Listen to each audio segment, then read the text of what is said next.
ما شاء اللہ لا حول ولا قوة الا باللہ العلی العظیم اعوذ باللہ من الشیطان اللعین الرجیم بسم اللہ الرحمن الرحیم الحمد للہ رب العالمین الصلاة والسلام علی اشرف الانبیاء والمرسلین وخاتم النبیین ابی القاسم محمد وعلى أهل بيته الطيبين الطاهرين المعصومين ولعنة الله على أعدائهم أجمعين من الآن إلى قيام يوم الدين.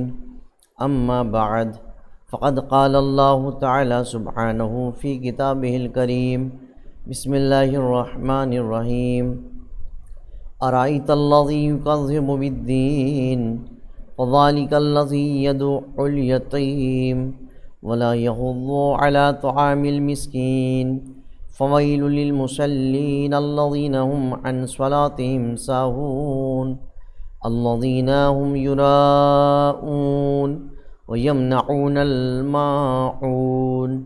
صدق اللہ العلی العظیم. محترم ناظرین، السلام علیکم ورحمۃ اللہ وبرکاتہ.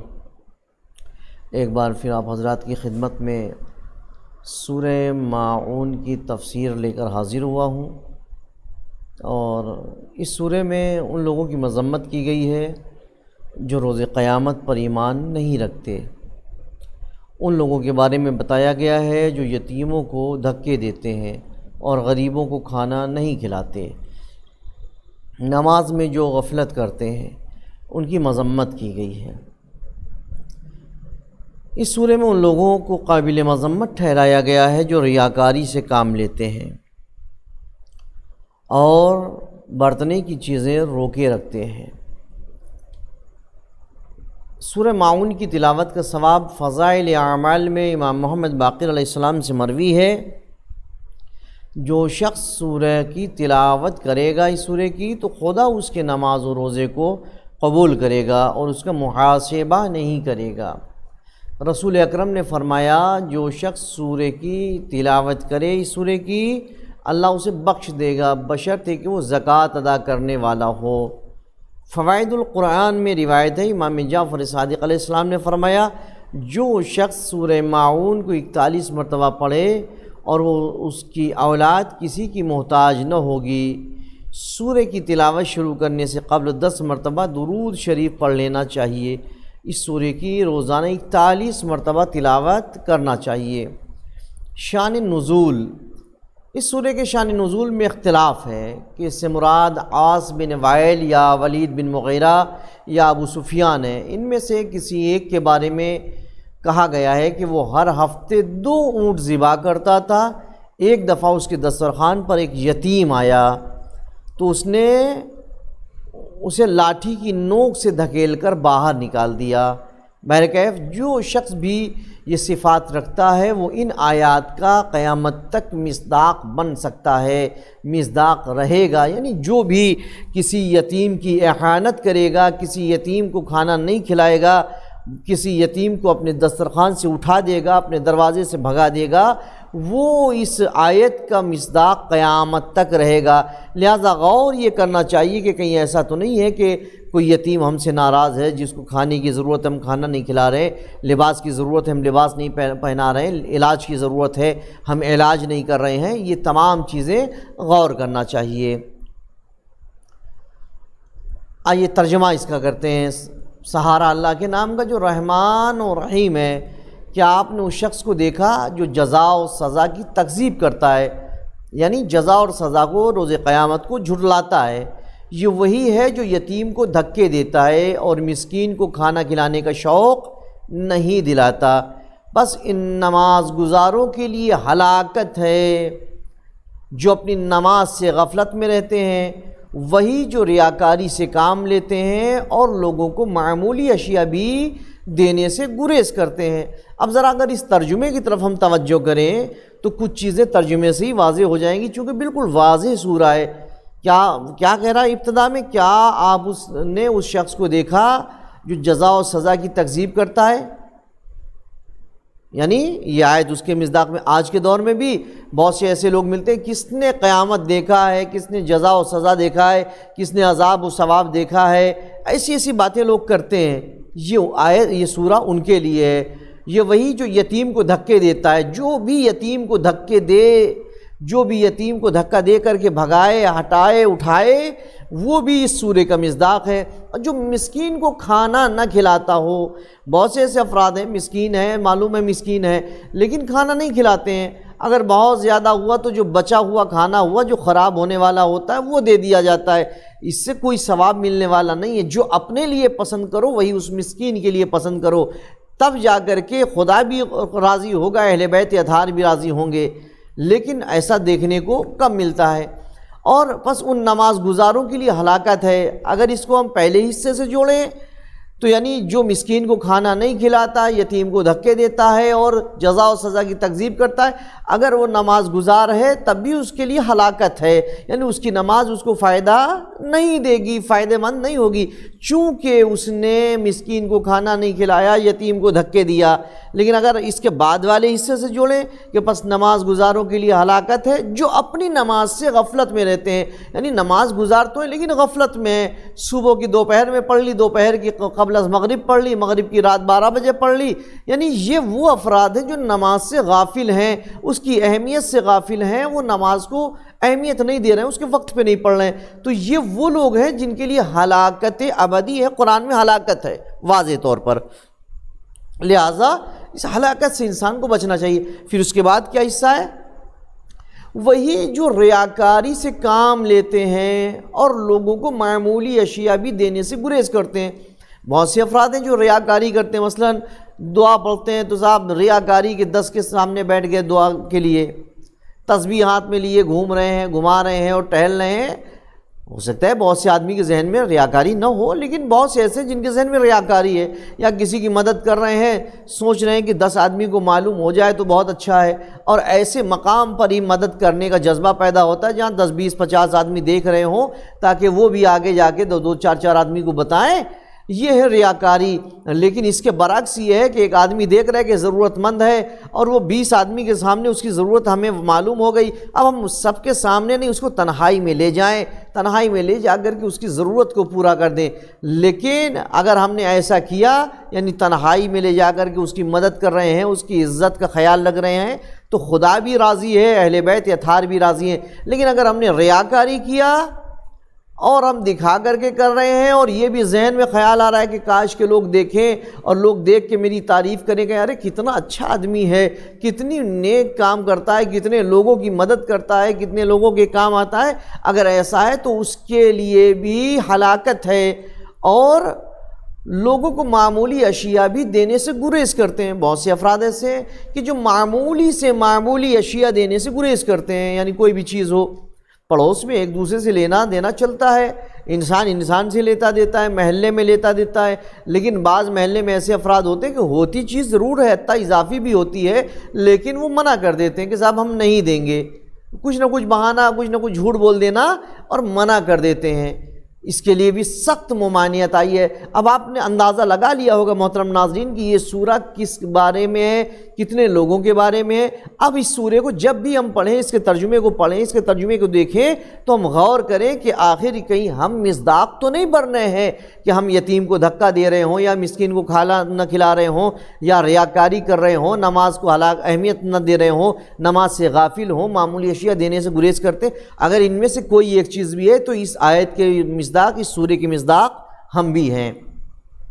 اب آئیے ذرا تفسیر کی طرف چلتے ہیں۔ ارائیت الذی یکذب بالدین، کیا آپ نے اس شخص کو دیکھا جو جزا و سزا کی تکذیب کرتا ہے؟ علی ابن ابراہیم نے اپنی تفسیر میں نقل کیا ہے کہ یہ آیت ابو جہل اور قریش کے کافروں کے بارے میں نازل ہوئی ہے۔ فذلک الذی یدعو الیتیم، یہ وہی ہے جو یتیم کو دھکے دیتا ہے، یعنی وہ یتیم کو اس کا حق نہیں دیتا۔ دھکے دینے کا مطلب یہ کہ یتیم کو اس کا حق نہ دینا۔ بہت سے ایسے افراد ملتے ہیں اور ایسے قضیے اور مسائل سامنے آتے ہیں، صاحب محلے میں کہیں کسی بستی میں پہنچے تو فوراً آتے ہیں کچھ لوگ، مولانا صاحب ذرا یتیم پروری کے بارے میں بیان کر دیجئے، کیوں بھائی کوئی خاص مسئلہ ہے؟ ہاں ایک صاحب ہیں جن کے بھائی کا انتقال ہو گیا، چھوٹے چھوٹے بچے تھے، انہوں نے اس پہ قبضہ کر لیا اس کی پراپرٹی پر، اب بچے بڑے ہو گئے، ضرورت مند ہیں، مانگ رہے ہیں لیکن یہ دے نہیں رہے ہیں، ذرا پڑھ دیجیے شاید اس سے کچھ ہو جائے۔ ایسے افراد دیکھنے کو سننے کو ملتے ہیں کہ ان کے حق کو مارے بیٹھے ہیں، یا نام یتیم کے نام سے حق کو لیا اور خود کھا گئے اور یتیم کو نہیں دیا۔ ان سب کے لیے دردناک عذاب ہے، چونکہ خود یتیم کی بہت اہمیت ہے۔ پیغمبر اکرم حضرت محمد مصطفیٰ صلی اللہ علیہ وآلہ وسلم نے ارشاد فرمایا، اگر کوئی شخص کسی یتیم کے سر پر ہاتھ رکھتا ہے تو اس کے ہاتھ کے نیچے جتنے بھی بال آتے ہیں اللہ اتنے بالوں کے شمار کے برابر اس کو نیکیاں عطا کرتا ہے اور اتنے ہی گناہ اس کے نامہ اعمال سے محو کر دیتا ہے، ختم کر دیتا ہے۔ اب آپ سوچئے محترم ناظرین، یعنی ایک یتیم کے سر پر ہاتھ رکھنے سے اللہ گناہ بھی معاف کر رہا ہے، اللہ نیکیاں بھی لکھ رہا ہے، اللہ حسنات بھی لکھ رہا ہے، صرف ہاتھ رکھنے سے۔ تو اب اگر ہم یتیم کی مدد کرنے لگ جائیں، ہم یتیم کو حق دینے لگ جائیں یا اس کے حقوق دلانے لگ جائیں تو پھر پروردگار عالم کتنا راضی ہوگا، کتنا خوش ہوگا، اہل بیت بھی راضی ہوں گے کہ دیکھو یہ ایسا بندہ ہے۔ ہم ایسے ہی لوگوں کو دنیا میں خلق کرنا چاہتے تھے جو ایک دوسروں کے حقوق کو بھی ادا کریں اور ایک دوسروں کا خیال کریں اور یتیم پروری کرتے رہیں۔ فَذَلِكَ الَّذِي يَدُعُ الْيَتِيمَ، یہ وہی جو یتیم کو دھکے دیتا ہے، یعنی وہ یتیم کو اس کا حق نہیں دیتا۔ وَلَا يَحُضُّ عَلَى طَعَامِ الْمِسْكِينِ، اور مسکین کو کھانا کھلانے کا شوق نہیں دلاتا، یعنی وہ مساکین کو کھانا کھلانے کی ترغیب نہیں دیتا۔ بہت سے ایسے افراد ہیں جو مسکین کو کھانا نہیں کھلاتے، جبکہ بہت تاکید کی گئی ہے اور بہت زیادہ ثواب ہے، فضیلت ہے مسکین کو کھانا کھلانے کا۔ پھر اس کے بعد فَوَيْلٌ لِّلْمُصَلِّينَ الَّذِينَ هُمْ عَنْ صَلَاتِهِمْ سَاهُونَ، بس ان نماز گزاروں کے لیے ہلاکت ہے جو اپنی نماز سے غفلت میں رہتے ہیں۔ یہ آیت ان لوگوں کے بارے میں نازل ہوئی ہے جو نماز سے غفلت کرتے ہیں، یعنی نماز ترک کرتے ہیں۔ بہت سے لوگ ہیں کہتے ہیں صاحب ہم سید ہیں، ہم شیعہ ہیں، ہم محبان اہل بیت ہیں، لیکن نماز ترک کرتے ہیں، ان کے لیے ہلاکت ہے، چونکہ معصومین نے کہا ہے، اور معصومین اگر کسی کے بارے میں کہہ دے تو واقعی پھر ہلاکت ہے۔ کتاب خصال میں روایت ہے، امام علی علیہ السلام نے فرمایا اللہ کے نزدیک ایک نماز سے زیادہ محبوب اور کوئی عمل نہیں ہے، کہیں تمہارے دنیاوی امور تمہیں نماز سے غافل نہ کر دیں، اور کر رہے ہیں۔ بہت سے لوگ کہتے ہیں مولانا صاحب آپ تو بہت آسانی سے کہہ دیتے ہیں نماز پڑھو، لیکن ہماری جاب ایسی ہے کہ ہم دن میں جاتے ہیں جاب میں، وہاں نماز نہیں پڑھ سکتے، گھر میں نماز نہیں پڑھ سکتے۔ ارے بھائی کیوں اپنے آپ کو بہلا رہے ہو؟ خدا سب جان رہا ہے، آپ نماز پڑھ سکتے ہیں، اتنے موقع، لنچ کا موقع مل سکتا ہے، کھانا کھانے کا موقع مل سکتا ہے، نماز کا کیا موقع نہیں ملے گا؟ میں ایسے افراد کو جانتا ہوں جو اپنی آفس میں اچھی پوسٹ پر ہیں اور آفیسز میں جا کر کے جب لنچ کا ٹائم ہوتا ہے تو اس ٹائم میں وہ نماز بھی پڑھ لیتے ہیں اور لنچ بھی کر لیتے ہیں۔ ان کو اتنا موقع، اور اس نماز کی وجہ سے ان کی عزت ہے، عزت کی نگاہ سے دیکھا جاتا ہے۔ نماز انسان کو، مومن کو عزت عطا کرتی ہے، مومن کی بے عزتی نہیں ہوتی ہے، لیکن نماز کو نماز کی طرح پڑھا جائے۔ لہٰذا کہہ دینا آسان، جو کہتے ہیں وہ اپنے آپ کو بہلا رہے ہیں۔ اللہ نے مذمت کی ہے الذین هم عن صلاتهم ساہون، جو اپنی نماز سے غافل میں ہیں، غفلت میں ہیں، یعنی وہ لوگ جو نماز سے غفلت برتتے ہیں وہ اور نماز وقت پر ادا نہیں کرتے، ان کی مذمت ہے۔ الذین هم یراؤون ویمنعون الماعون، وہی جو ریاکاری سے کام لیتے ہیں اور معمولی اشیاء بھی دینے سے گریز کرتے ہیں۔ پیغمبر اکرم کی حدیث ہے کہ آپ نے فرمایا ہر عمل نیت کے ساتھ وابستہ ہے، اور ہر شخص کا عمل میں حصہ اس کی نیت کے مطابق ہوگا۔ حضرت امام جعفر صادق علیہ السلام نے فرمایا جو شخص لوگوں کے لیے کوئی عمل خیر کرے گا تو اس کا ثواب لوگوں پر وہی ہوگا۔ اے زرارہ، ہر ریا شرک ہے، یعنی عمل کرو ثواب ہے، لیکن جو بھی ریا ہے وہ شرک ہے۔ رسول اللہ نے فرمایا قیامت کے دن ریاکار آدمی کو 4 ناموں کے ساتھ پکارا جائے گا، اے کافر، اے فاجر، اے ہیلا گر، اے خاسر و ضیاء کار، یعنی نقصان اٹھانے والا۔ تیرا عمل برباد ہو گیا، تیرا اجر و ثواب ختم ہو گیا ہے، آج تیرے لیے نجات کی کوئی راہ باقی نہیں ہے۔ اپنا اجر و ثواب اس سے طلب کر جس کے لیے تو کرتا تھا۔ یہ ایسا ہوتا ہے نا کہ صاحب لوگوں کو معلوم ہو جائے میں اتنے نیک کام کرتا ہوں، لوگوں کو معلوم ہو جائے میں فلاں کام کرتا ہوں، تو اس دن کہا جائے گا کہ جس کے لیے تم نے کام کیا تھا تم اس سے اجر مانگو، تمہارا اجر ضائع ہو چکا ہے، ختم ہو چکا ہے، اور اس ضائع کرنے کے ذمہ دار بھی تم ہی ہو۔ من لا یحذر الفقیم، حدیث رسول اکرم نے فرمایا جس نے برتنے کی چیزیں اپنے پڑوسی کو اس کے مطالبے پر نہ دیں، اللہ تعالیٰ قیامت کے دن اس سے اپنی خیر روک دے گا، خدا اس کو اس کے اپنے حال پر چھوڑ دے گا، اور جسے خدا اس کی اپنی حالت پر چھوڑ دے گا اس کا برا حال ہوگا۔ یعنی محلے میں کسی نے کوئی سامان مانگا ہمارے پاس ہے لیکن ہم نہیں دے رہے ہیں، یہ ان کے لیے ہے۔ اس کے بعد تفسیر برہان میں آیا ہے کہ حضرت امام جعفر صادق علیہ السلام سے ایک آدمی نے معون کی تفسیر پوچھی، جب آپ نے وضاحت فرمائی تو سائل نے عرض کیا ہمارا ایک ہمسایہ ہے جو مانگنے پر چیزیں لے جاتا ہے لیکن انہیں توڑ دیتا ہے یا ضائع کر دیتا ہے، تو اس معاملے میں ہم کیا کریں؟ تب امام علیہ السلام نے فرمایا ایسے شخص کو نہ دینا کوئی گناہ نہیں ہے، لیکن اگر نہیں توڑ رہا آپ کی امانت واپس کرتا ہے تو دیجئے، نہیں دے رہے تو گناہ ہے، لیکن اگر ضائع کر دیتا ہے، توڑ دیتا ہے تو پھر مت دیجئے، نہ دینے میں کوئی گناہ نہیں ہے۔ محترم ناظرین، میری آج اس سورہ کی تفسیر یہی تمام ہو رہی ہے، انشاءاللہ کل ایک نئے سورہ کے ساتھ آپ کی خدمت میں حاضر ہوں گا۔ جب تک کے لیے آپ سے اجازت چاہتا ہوں، خدا حافظ، وآخر دعوانا الحمدللہ رب العالمین۔